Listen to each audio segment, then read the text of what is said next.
Hello ನಮಸ್ಕಾರ. Day 3 ವ್ಲಾಗ್ಗೆ ಸ್ವಾಗತ ಸುಸ್ವಾಗತ. ಸೊ ಇವತ್ತು ಲೇಟಾಗಿ ಎದ್ಬಿಟ್ಟು ಇವತ್ತು ಆ್ಯಕ್ಚುಲಿ ನಾನ್ ಪ್ರೊಡಕ್ಟಿವ್ ಡೇ ಅಂದ್ಕೊಳ್ಳಿ.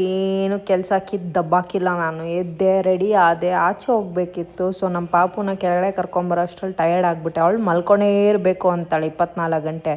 ಅವಳನ್ನ ಮೆಟ್ಲಿಂದ ಇಳಿಸ್ಕೊಂಡು ಕರ್ಕೊಂಬರೋ ಅಷ್ಟ್ರಲ್ಲಿ ನಾನೇ ಸುಸ್ತಾಗ್ಬಿಟ್ಟಿರ್ತೀನಿ. ಸರಿ ಕರ್ಕೊಂಬಂದು ಅವಳನ್ನ ರೂಮಲ್ಲಿ ಬಿಟ್ಬಿಟ್ಟು ಇನ್ನೇನು ಆಟೋ ಬುಕ್ ಮಾಡ್ಕೊಂಡು ಹೋಗೋಣ ಅನ್ನೋ ಅಷ್ಟರಲ್ಲಿ ಬೇಜಾನ್ ಮಳೆ ಗುರು, ನಿಲ್ತಾನೇ ಇಲ್ಲ. ಮಳೆ ಬರ್ತಾನೇ ಇದೆ. ಸರಿ ನಾನು ಏನೂ ತಿಂದಿರಲಿಲ್ಲ, ಹೊಟ್ಟೆ ಹಸ್ತಿತ್ತು, ಬಟ್ ಏನೂ ಮಾಡ್ಕೊಳ್ಳಿಲ್ಲ. ಬರೀ ಜೀರಿಗೆ ನೀರು ಕುಡಿದ್ಬಿಟ್ಟು ಎದ್ದು ಸಿಲ್ವರ್ ಅಂಗಡಿಗೆ ಹೋಗ್ಬಿಟ್ಟು ಈ ಕಾಲಿಗೆ ಹಾಕೋತಾರಲ್ಲ ಅದನ್ನು ತೊಗೊಂಬರ್ಬೇಕಿತ್ತು. ಅದನ್ನ ತೊಗೊಂಡು ವಾಪಸ್ ಮೂಗ್ನದ್ದು ತೊಗೊಂಡು ಮನೆಗೆ ಬಂದರೆ ನಮ್ಮಮ್ಮ ಹಸಿಟ್ಟು ರುಬ್ಬೋ ವಿಡಿಯೋ ಕಳಿಸಿದ್ರು, ಅದನ್ನು ಹಾಕ್ಬಿಟ್ಟಿದ್ದೀನಿ.